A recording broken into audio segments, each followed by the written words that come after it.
તો સુરતમાં આપ માટે ફંડિંગ અને હવાલા નેટવર્કનો મામલો સામે આવ્યો છે। ઝી 24 કલાકની ટીમ પહોંચી છે આંગડિયા પેઢીની ઓફિસ ખાતે। આ જ આંગડિયા પેઢીથી થતી હતી રૂપિયાની લેવડ દેવડ। સીસીટીવી આ જ જગ્યાના હોવાની માહિતી મળી છે।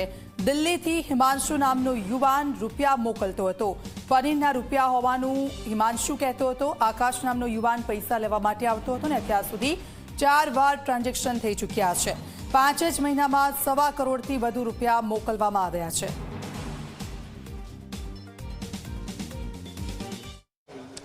સ્થાનિક સ્વરાજની ચૂંટણી પહેલા આમ આદમી પાર્ટી દ્વારા જે ફંડિંગ છે તે દિલ્હીથી સુરત ટ્રાન્સફર કરવામાં આવી રહ્યો છે। ખાસ કરીને જે ક્રાઇમ બ્રાન્ચ છે તેમના દ્વારા 2 જેટલા જે આમ આદમી પાર્ટીના જે કાર્યકરો છે તેમની પૂછપરછ પણ હાથ ધરી છે। આપ જોઈ શકો છો ભવાની માતા રોડ ખાતે જે 2 જેટલા જે ઈસમો છે તે આંગળીઓ જ્યારે દિલ્હીથી આવ્યું ત્યારે અહીં પૈસા લેવા માટે પહોંચ્યા હતા। હિમાંશુ નામનો જે યુવાન છે તેને દિલ્હીથી આ જે રકમ છે તે ટ્રાન્સફર કરી હતી અને આકાશ નામનો જે આમ આદમી પાર્ટીનો જે કાર્યકર છે તે આ રૂપિયા લેવા માટે આવ્યો હતો। જ્યારે તપાસ હાથ ધરવામાં આવી હતી ત્યારે વાત બહાર આવી હતી કે છેલ્લા 4 મહિનાથી અવનવર જે કુરિયર જે આંગળીયું છે તે આંગળીયું અહીં આવતું હતું। દરેક વખતે 20-20 લાખ રૂપિયાનું જે આંગળીયું છે તે અહીં આવતું હતું। ક્રાઇમ બ્રાન્ચ દ્વારા જે સીસીટીવી ફૂટેજ છે તે પણ બહાર પાડવામાં આવ્યા છે, કારણ કે જ્યારે જે પૈસા હિમાંશુ મોકલતો હતો ત્યારે પનીરનો જે વેપાર થયો હોવાનો જે પૈસા છે તે પૈસા અહીં મોકલવામાં આવતું હોવાનું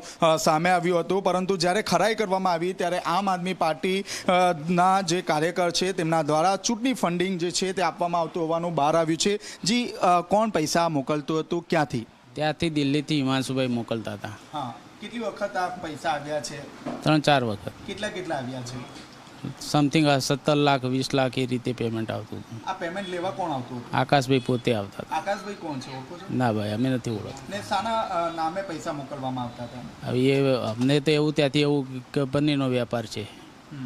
કેટલા લોકો આ પૈસા લેવા આવતા હતા? એ આકાશભાઈ પોતે જ આવતા હતા અને એમની હાથે કોઈ બીજો વ્યક્તિ આવતો એને આપણે ઓળખતા નથી। ક્રાઇમ બ્રાન્ચ દ્વારા તપાસ કરવામાં આવી? હા। શું તપાસ હાથ ધરવામાં આવી હતી? સાહેબે એવું પૂછેલું કે આ નામની એન્ટ્રી બતાવો એટલે અમે અમારી રીતે બતાવી દીધેલી છે, ફૂટેજ આપી દીધેલા છે। ને દિલ્હીથી કોણ પૈસા મોકલતું? હિમાંશુભાઈ।